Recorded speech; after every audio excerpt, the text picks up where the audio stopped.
देखो बच्चों कठिन सवाल आसान जवाब। क्योंकि गणित हुआ आसान रे बच्चों, गणित हुआ आसान। अंकों का है खेल निराला, जोड़ घटाओं ने क्या कर डाला। क्योंकि गणित हुआ आसान रे बच्चों, गणित हुआ आसान। शून्य का है खेल अजब, अंकों के संग करे गजब। कभी अंकों को शून्य बनाता या अंकों का मान बढ़ाता। क्योंकि गणित हुआ आसान रे बच्चों, गणित हुआ आसान। दोस्तों नमस्कार।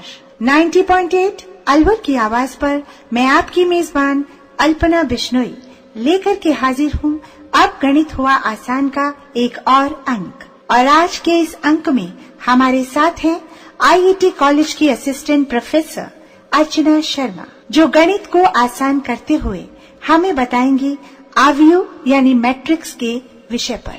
आव्यूह के चैप्टर को आगे बढ़ाते हुए आव्यूह पर संक्रियाएं यानी ऑपरेशंस ऑन मैट्रिक्स, इस पर विस्तार से चर्चा करेंगी असिस्टेंट प्रोफेसर अर्चना शर्मा। चर्चा में भाग ले रहे हैं हमारे कुछ कम्युनिटी स्टूडेंट्स।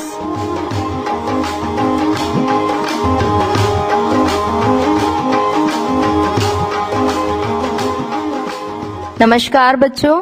नमस्ते मैम। बच्चों मैं अर्चना शर्मा आईआईटी कॉलेज से आप सभी का गणित हुआ आसान के इस अंक में स्वागत करती हूँ। अब गणित हुआ आसान एक कार्यक्रम चलाया जा रहा है जिससे आप लोगों को गणित को समझने में आसानी हो। तो चलिए पहले एक बार आप सभी का परिचय ले लेते हैं। आप बताएं आपका नाम क्या है। मैम मेरा नाम नीरज उपाध्याय है। मैम मेरा नाम संदीप कुमार सिंह। मैम मेरा नाम जूली स्वर्णकार है। ओके ठीक है बच्चों। तो बच्चों जैसा कि आप लोगों को पता होगा कि हम आव्यूह पर चर्चा कर रहे हैं। पिछले अंकों में भी हमने आव्यूह के बारे में जाना, आव्यूह पर संक्रियाएं यानी ऑपरेशंस ऑन मैट्रिसेस के बारे में जाना कि किस किस प्रकार की संक्रियाएं हम आव्यूह पर यूज कर सकते हैं। ठीक है, तो यहाँ पर आपको यहाँ तक कोई कठिनाई हुई? नहीं मैम। चलिए बच्चों तो आगे की ओर अपनी चर्चा बढ़ाते हैं। एक टिप्पणी मैं आपको यहाँ देना चाहूंगी। दो अवयव ए तथा बी, यदि इनका गुणन आव्यूह ए बी परिभाषित है। परिभाषित का मतलब होता है, मतलब अगर आव्यूह ए में बी का गुणा करे तो आपके पास आव्यूह बन जाए। मतलब एक तो होता है कि संभव ही ना हो गुणा, और अगर संभव है तो हम उसको क्या कहते हैं, परिभाषित है। समझ में आ गया? डिफाइन है मतलब। ठीक है, रिजल्ट उनका डिफाइन है। ठीक है, तो यह आवश्यक नहीं है कि बी ए भी परिभाषित हो।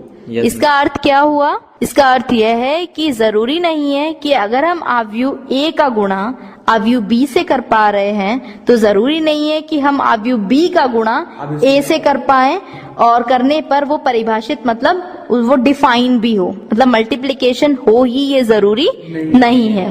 क्लियर है? ठीक है, तो अभी आप लोगों ने बता दिया मुझे।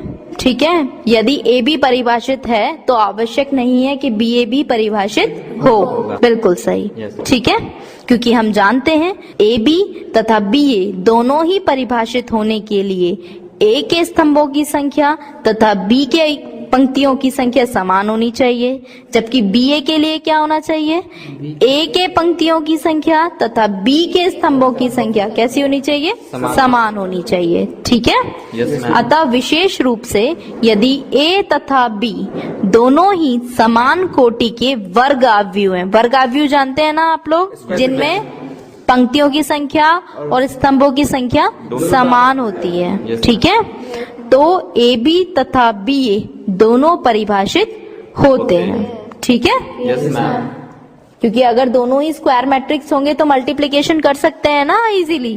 ठीक है, अच्छा बच्चों अभी तक आपने आव्यूह गुणनफल में बहुत कुछ सीख लिया है। चलिए तो बताइए, क्या दो शून्येतर का मतलब है नॉन जीरो मैट्रिसेस।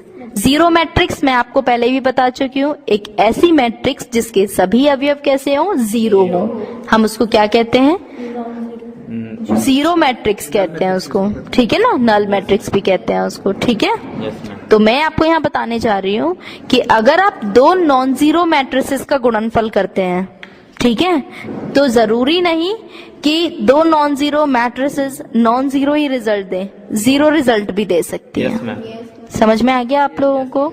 ठीक है, जबकि आप लोगों ने ऐसा देखा होगा कि अगर हम वास्तविक संख्याओं की बात करते हैं तो वास्तविक संख्याओं में हम हमेशा क्या बोलते हैं कि अगर किन्हीं दो संख्याओं का गुणनफल 0 है तो जरूरी होता है उन दोनों में से किसी एक संख्या का कैसा होना, 0 होना। ऐसा ही कहते हैं ना वास्तविक संख्याओं के केस में, रियल नंबर्स के केस में। Yes ma'am. अगर मैं कोई दो रियल नंबर मान लूं, स्मॉल a और स्मॉल b, अगर इफ आई से अगर मैं कहती हूँ a गुणा b बराबर 0 है, तो क्या a या b में से किसी एक को 0 होना होगा या नहीं?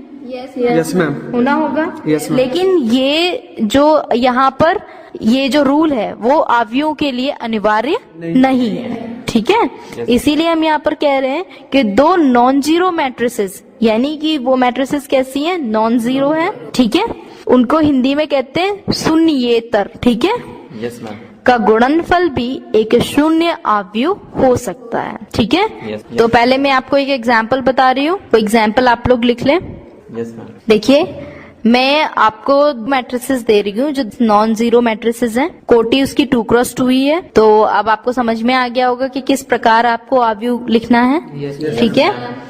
अगर 2x2 है अगर मैट्रिसेस की कोटि, तो क्या करते हैं हम लोग, 2 पंक्ति और 2 ही स्तंभ है, ठीक है। तो सबसे पहले पहली पंक्ति लिखें 0 और 1, फिर दूसरी है 0 और 2, यानी पहली पंक्ति के जो अवयव हैं वो क्या क्या है, 0 और 1, और दूसरी पंक्ति के जो अवयव हैं वो क्या है, 0 और 2, ठीक है।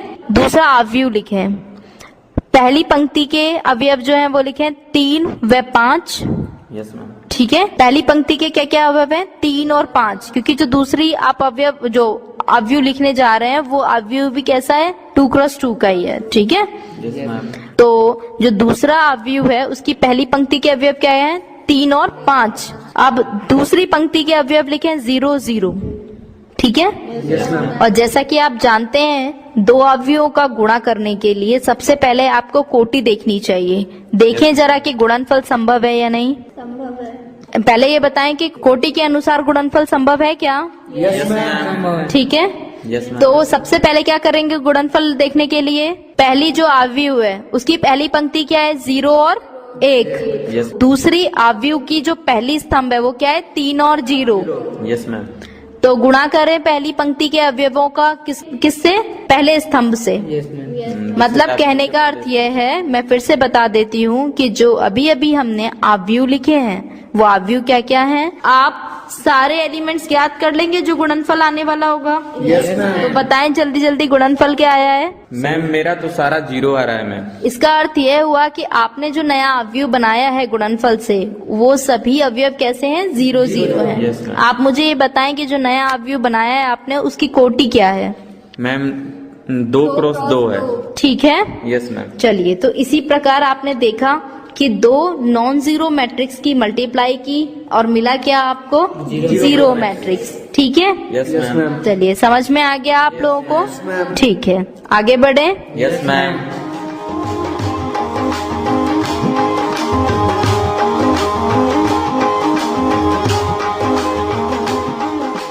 अब बच्चों मैं आप लोगों को कुछ विशेष प्रकार के अवयवों से अवगत कराना चाहूंगी, ठीक है। Yes ma'am. तो सबसे पहले हम सीखेंगे किसी भी अवयव का परिवर्त कैसे ज्ञात किया जाता है। परिवर्त का मतलब है किसी भी मैट्रिक्स का ट्रांसपोज ज्ञात करना। यस। तो अब हम लोग सीखेंगे अवयव का परिवर्त यानी ट्रांसपोज ऑफ अ मैट्रिक्स, ठीक है।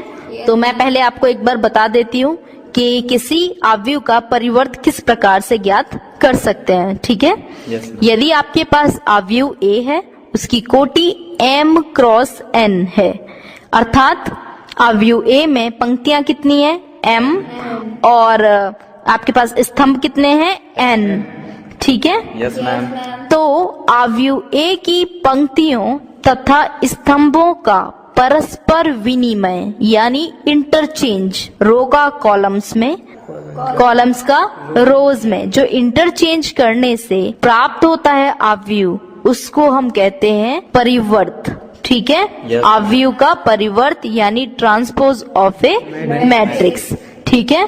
Yes. बहुत छोटे से एग्जाम्पल से मैं आपको बता देती हूँ यहाँ पर। सबसे पहले मैं एग्जांपल लेती हूँ 2x2 मैट्रिक्स का, यानी कोई ऐसा मैंने एक स्क्वायर मैट्रिक्स ले लिया है जिसमें 2 रो हैं और 2 ही कॉलम्स हैं। ठीक है, मैट्रिक्स ए है, पहली पंक्ति है 3 व 5, ठीक है।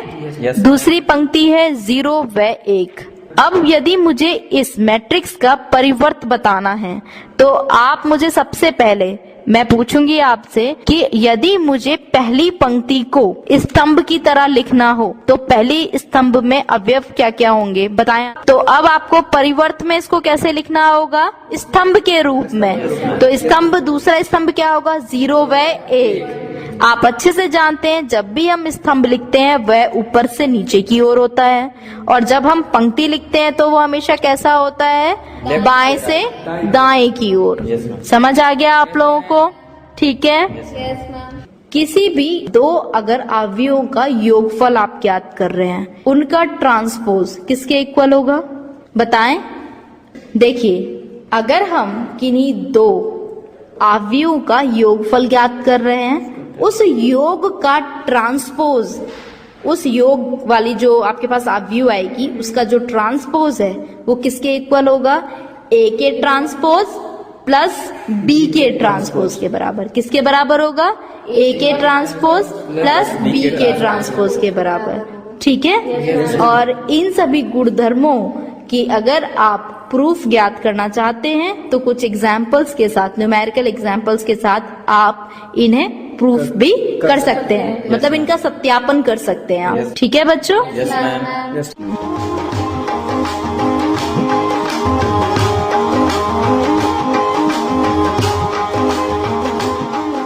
चलिए बच्चों, तो अब अगली संक्रिया पर विचार करते हैं। ठीक है, नेक्स्ट ऑपरेशन पढ़ते हैं। ठीक है जी मैम। नेक्स्ट ऑपरेशन में आप सीखेंगे एक अवयव का एक अदिश से गुणन। अदिश का मतलब होता है स्केलर क्वांटिटी। ठीक है, यानी multiplication of a matrix bye a scalar. ठीक, स्केलर नंबर कुछ भी हो सकता है।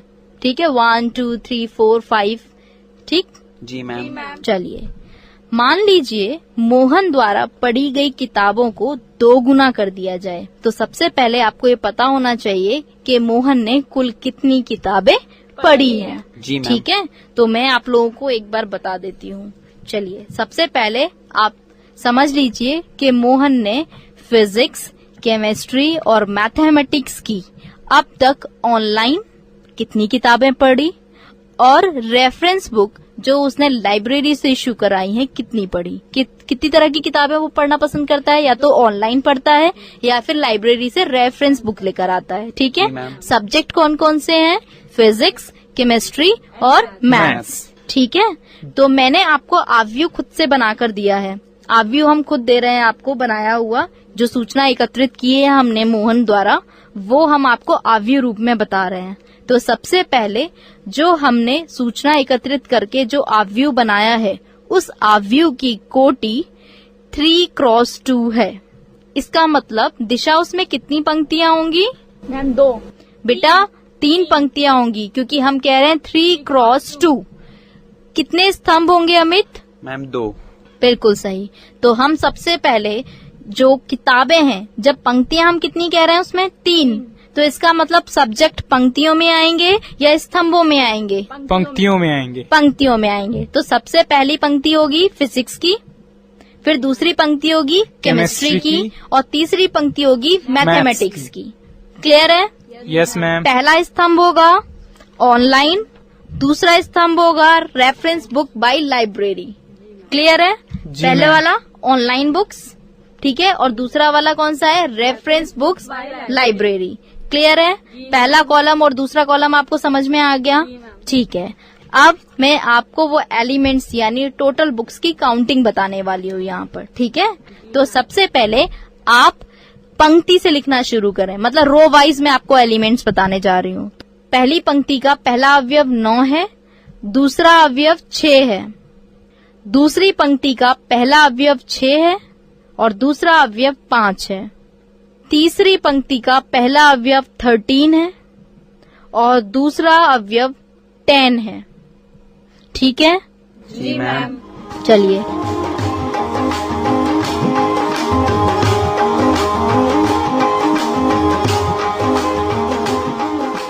तो अब मैंने आपको ये रो वाइज बता दिया है। जी मैम। अब आप मुझे इसे कॉलम वाइज एक बार बताइए, जिससे मुझे पता चल जाए कि आपने सही संख्याएं लिखी हैं या नहीं। आप बताइए तान्या कि इस ऑनलाइन बुक्स कितनी कितनी संख्याओं में है? जी मैम। पहला स्तंभ बताएं। हाँ जी मैम, पहला स्तंभ ऑनलाइन 9, 6 और 13। बिल्कुल सही। दूसरा स्तंभ दिशा बताएं। मैम 6, 5 और 10। अच्छा दिशा, मुझे ये बताओ कि जो 10 है, जो अवयव जिसका मान 10 है, वो किसको शो कर रहा है? मतलब कौन सी बुक्स, कौन सा सब्जेक्ट बता रहा है? मैथ्स। ऑनलाइन बुक्स या फिर library books? Library. Okay, very good. चलिए अब रिया, मुझे आप बताइए कि जो आपके पास यहाँ पर 5 है, नंबर ऑफ बुक्स 5 जो लिखा हुआ है, वो कौन से सब्जेक्ट की बुक है, और क्या वो लाइब्रेरी से ली गई बुक है या ऑनलाइन बुक है? मैम वो केमिस्ट्री की बुक्स है और वो रेफरेंस बुक बाय लाइब्रेरी है। Very good. चलिए अब आप मुझे बताएं कमर, जी मैम। जो 13 बुक्स हैं, नंबर ऑफ बुक्स जहाँ पर 13 है, किताबों की संख्या जहाँ पर 13 है, वो किस सब्जेक्ट की बुक है, और लाइब्रेरी बुक्स हैं वो या फिर ऑनलाइन बुक्स हैं? मैम वो मैथ्स की बुक्स है और जो ऑनलाइन पढ़ी गई है। बिल्कुल सही, यानी उसने ऑनलाइन स्टडी की है। जी मैम। Very good. इसका मतलब अब मैं ये समझ सकती हूँ कि आपने सभी संख्याओं को अच्छे से लिखा है। ठीक है? जी मैम। चलिए, कोटि आपको पता ही है अवयव की? जी मैम। 3x2। बिल्कुल सही। अब यदि मोहन द्वारा पढ़ी गई किताबों की संख्याओं को 2 गुना कर दिया जाए तो क्या होगा? अगर दुगना कर दिया जाए तो 2 गुना, इसका मतलब क्या होगा? हर पंक्ति को हम 2 से मल्टीप्लाई करेंगे। जितने भी अवयव हैं उसमें उन सबको 2 से गुणा करेंगे। ठीक है? जी तो मैम। यही मैं आपको यहाँ समझाना चाहती हूँ कि जब भी किसी अदिश राशि से आप गुणा करेंगे, किसको? मैम अवयव को। ठीक है? किसी अवयव में अगर अदिश का गुणा किया जाएगा तो अवयव के हर अवयव में उस अदिश का गुणा होगा। ठीक है? यानी अवयव का हर नंबर उतने ही गुणन हो जाएगा। ठीक है? जैसे हम कह रहे हैं 2 गुना, यानी अब 2 की मल्टीप्लिकेशन आपको अवयव के हर एलिमेंट के साथ करनी होगी। ठीक है? जी मैम। इसी को हम क्या कहते हैं? अदिश गुणन। ठीक है? किसके लिए? अवयव के लिए। ठीक है? इसमें क्या हो रहा है यहाँ पर कि जब भी आप किसी एक नंबर का गुणा अगर अवयव में कर रहे हैं, इसका अर्थ यह है कि अवयव के हर एलिमेंट में उस नंबर का गुणा होना आवश्यक है। ठीक है? जी आगे मैम। समझ में आपको? जी मैम। ठीक है, तो आप मुझे बताइए कि दुगनी करने पर नया अवयव किस प्रकार दिखेगा? बताएं। हाँ बताएं अमित, आप बताएं। मैम ये जो हाँ, अभी जो बनेगा अमित आप मुझे पंक्ति वाइज मतलब रो वाइज बताइएगा। मैम 18 और 12। पहली पंक्ति के अवयव 18 और 12। 12, दूसरी पंक्ति के अवयव मैम 12 और 10। और तीसरी पंक्ति के अवयव मैम 26 और 20। बिल्कुल सही। ठीक है, आ गया समझ में आपको? जी मैम। ठीक है, अगर स्तंभ अनुसार मैं जानना चाहूँ तो पहले स्तंभ का जो रिजल्ट आया है वो क्या है दिशा?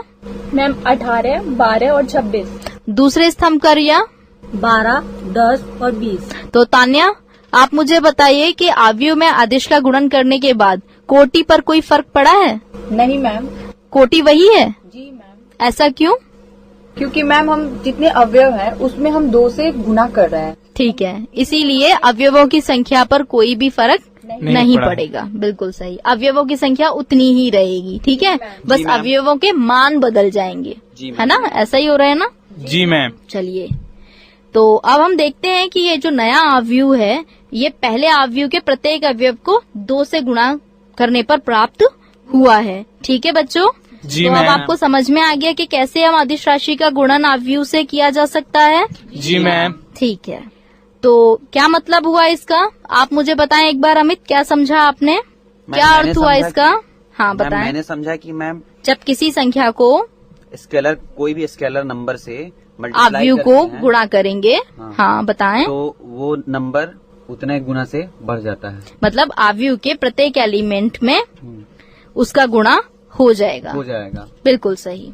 आप सभी लोग सहमत हैं? जी मैम। चलिए,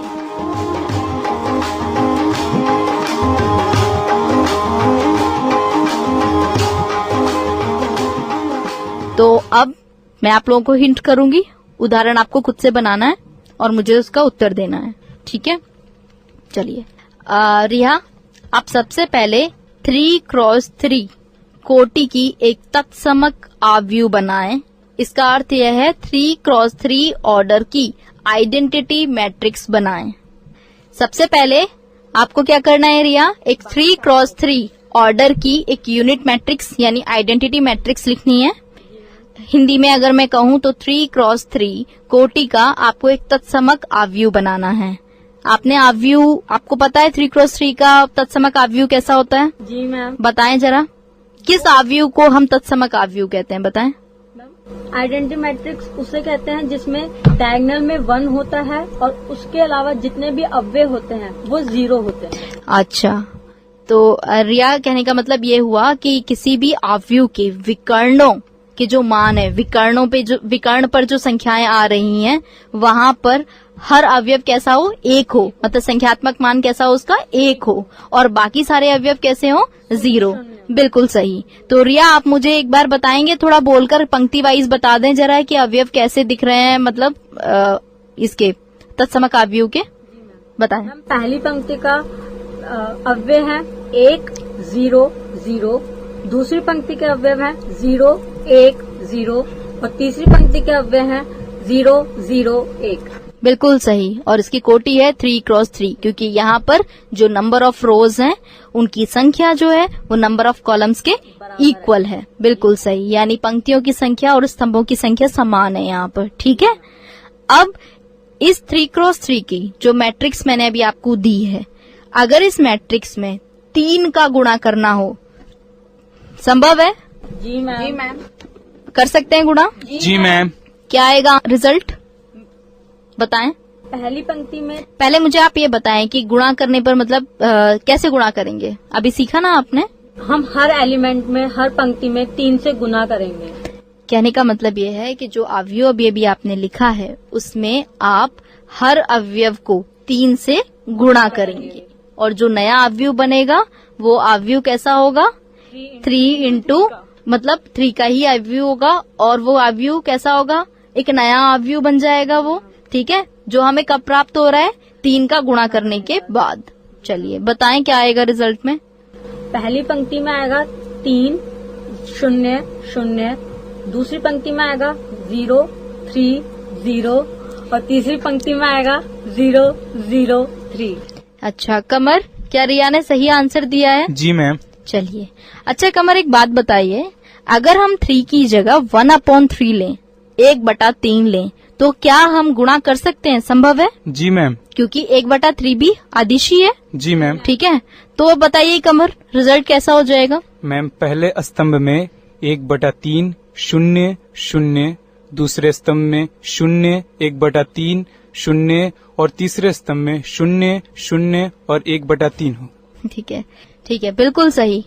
जिस प्रकार अभी कमर ने बताया कि स्तंभों के अनुसार आपने बताया कमर, ठीक है जी मैम। वैसे ही जब हमारे पास कोटि ऐसी हो जहाँ पर हमारे पास पंक्तियों की संख्या और स्तंभों की संख्या समान हो, तो वहाँ पर आप कैसे बता सकते हैं, जैसे आपने अभी स्तंभों के अनुसार बताया था। जी मैम। ठीक है, और इस केस में स्पेशली किसमें, आइडेंटिटी मैट्रिक्स यानी तत्समक मैट्रिक्स के केस में आप ऐसा बता सकते हैं। ठीक है, क्योंकि वहाँ पर क्या है कि यहाँ पर अगर आप रो वाइज बताएंगे तो भी वही एलिमेंट्स आएंगे और कॉलम वाइज बताएंगे तो भी वही एलिमेंट्स आएंगे। ठीक है, समान रहेंगे। चलिए बहुत बढ़िया। चलिए अब और कोई एग्जाम्पल आप बता सकते हैं, आप बताएं अदिश गुणन के लिए कोई एग्जाम्पल। अमित मैम जैसे कि मैं कोई मैट्रिक्स बना लेता हूँ पहले, कौन मैट्रिक्स बताइए। 2x2 ऑर्डर का। अच्छा ठीक है, बताएं। और उसमें एलिमेंट ले लेता हूँ मैम, पहला रो में 2 3, दूसरे रो में ले लेता हूँ 4 और 5। इसका मतलब जो आपने अभी अवयव बनाया है उसकी पहली पंक्ति के अवयव क्या क्या हैं? 2 और 3। और दूसरी पंक्ति के अवयव 4 और 5। बिल्कुल सही। और इसमें मैं मैम 3 से मैम इसमें गुना कर देता हूँ। अच्छा, मैं चाहती हूँ कि आप इसे 0.3 से गुणा करें। ठीक है मैम, मैं 0.3 से गुना कर देता क्या संभव है? हूँ। जी मैम बिल्कुल संभव है। बताएं जरा कि आने वाला रिजल्ट कैसा होगा। मैम पहला का रिजल्ट मतलब कि जो हमारी जो बन के आएगी मैट्रिक्स, उसका पहला वाले का रिजल्ट होगा 0.6। बिल्कुल सही। दूसरे का रिजल्ट होगा 0.9।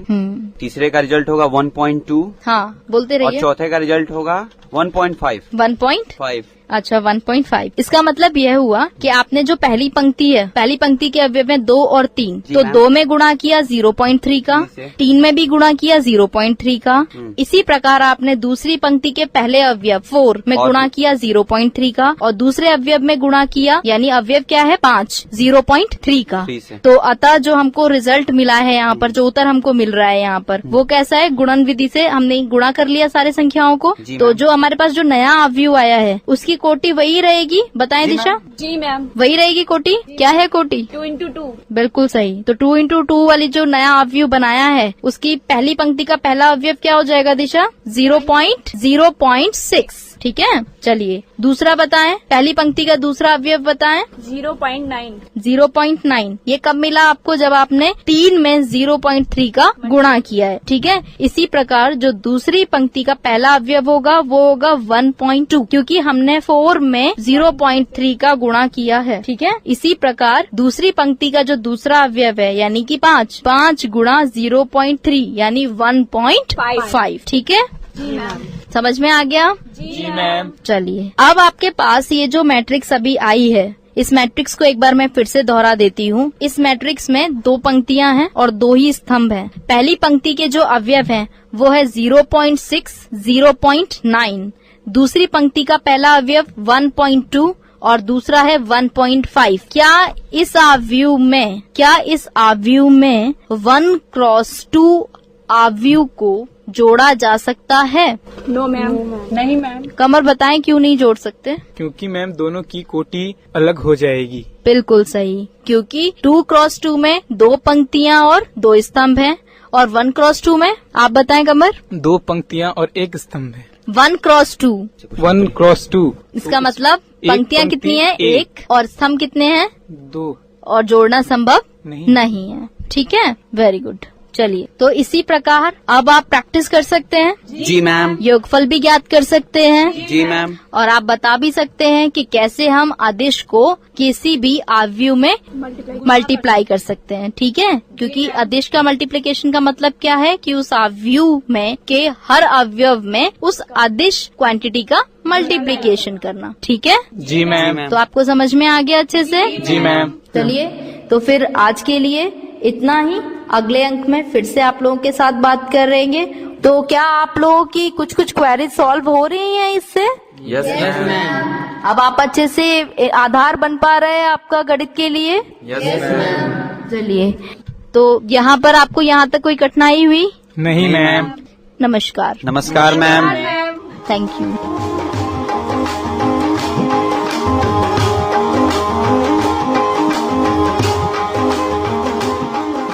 तो दोस्तों, ये था आज का अंक अब गणित हुआ आसान में अवयव विषय पर। आशा करती हूँ आपको ये अंक पसंद आया होगा और अवयव के बारे में आपको अच्छी तरह से समझ आ गया होगा। ये प्रोग्राम भारत सरकार के विज्ञान एवं प्रौद्योगिकी विभाग द्वारा उत्प्रेरित एवं समर्थित किया गया। आपको ये प्रोग्राम कैसा लगा? अपनी प्रतिक्रिया और फीडबैक देने के लिए हमारा पता नोट कर लीजिए। कम्युनिटी रेडियो अलवर की आवाज 90.8 megahertz, IET group of institutions, MIA Alwar Rajasthan. हमारे फोन नंबर्स हैं 9587908908 और दूसरा नंबर है 0144512190। आप हमें ईमेल भी कर सकते हैं। हमारा ईमेल एड्रेस है radioalvar@gmail.com। साथ ही आप इस प्रोग्राम को ऑनलाइन इंटरनेट पर भी सुन सकते हैं। उसके लिए आप लॉग इन कीजिए www.i-radiolive.com पर। और इसी के साथ अपनी मेजबान दोस्त अल्पना बिश्नोई को दीजिए रुखसती की इजाजत। नमस्कार। आओ बच्चों, देखो बच्चों, कठिन सवाल आसान जवाब। क्योंकि गणित हुआ आसान रे बच्चों, गणित हुआ आसान। अंकों का है खेल निराला, जोड़ घटाओं ने क्या कर डाला। क्योंकि गणित हुआ आसान रे बच्चों, गणित हुआ आसान। शून्य का है खेल अजब, अंकों के संग करे गजब। कभी अंकों को शून्य बनाता या अंकों का मान बढ़ाता। क्योंकि गणित हुआ आसान रे बच्चों, गणित हुआ आसान।